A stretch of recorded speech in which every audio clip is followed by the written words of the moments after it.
The festival, which we know as Christmas, is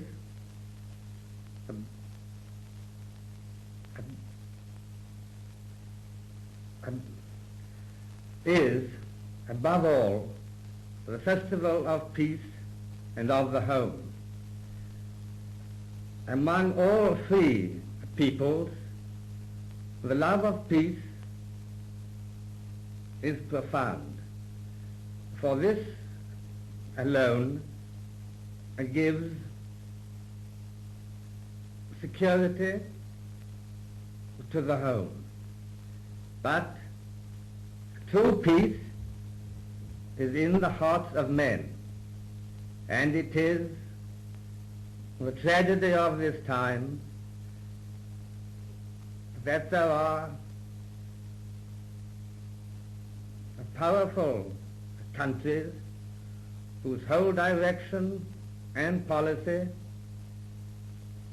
are based on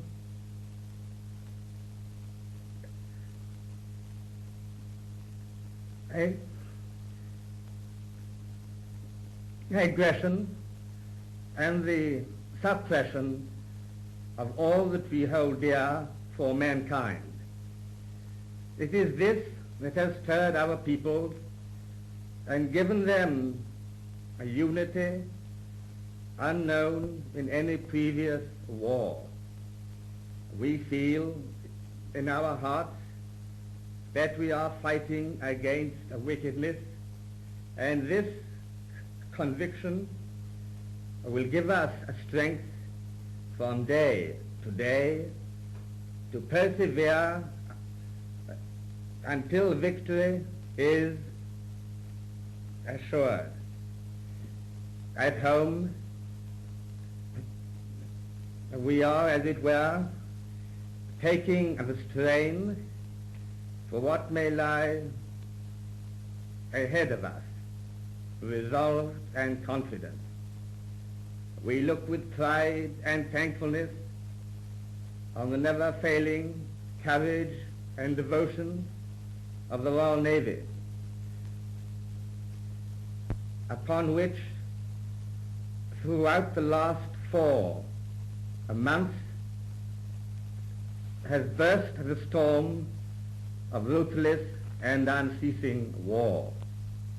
And when I speak of our Navy today, I mean all the men of our empire who go down to the sea in ships, the mercantile marine, the minesweepers, the trawlers and drifters, from the senior officers to the last boy who has joined up.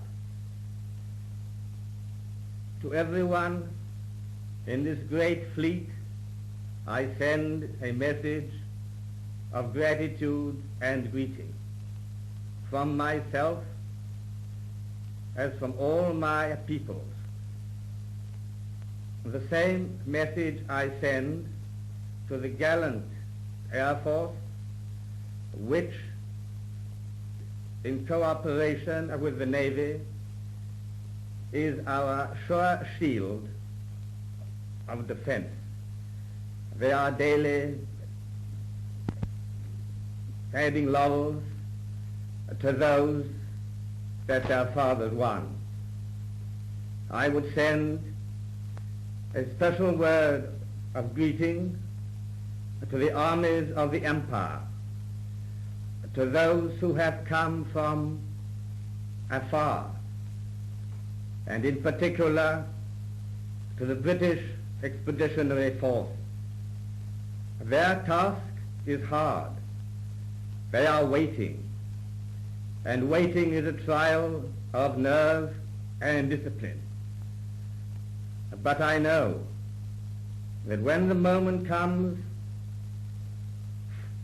for action, they will prove themselves worthy of the highest traditions of their greater service. And to all who are preparing themselves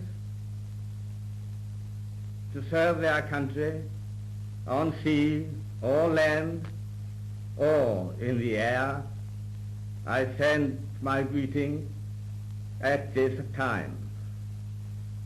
The men and women of our far-flung empire, working in their several vocations with the one same purpose,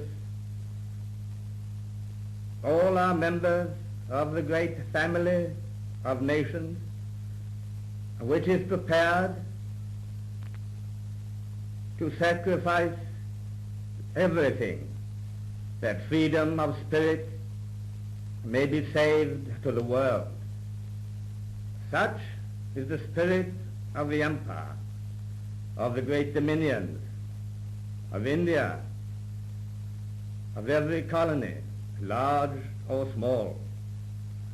From all alike have come offers of help, for which the mother country can never be sufficiently grateful. Such unity in aim and in effort has never been seen in the world before. I believe from my heart that the cause which binds together my peoples and our gallant and faithful allies is the cause of Christian civilization. On no other basis can a true civilization be built. Let us remember this through the dark times ahead of us, and when we are making the peace for which all men pray. A new year is at hand. We cannot tell what it will bring. If it brings a peace, how thankful we shall all be. If it brings us continued struggle, we shall remain undaunted.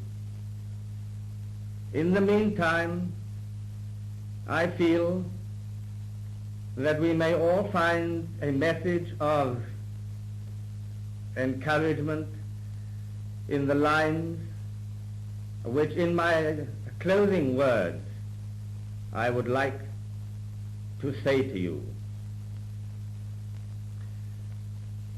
I said to the man who stood at the gate of the year, give me a light that I may tread safely into the unknown. And he replied, go out into the darkness and put your hand into the hand of God.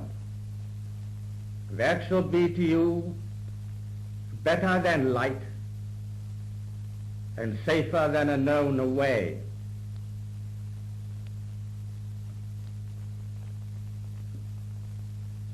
And may that almighty hand guide and uphold us all.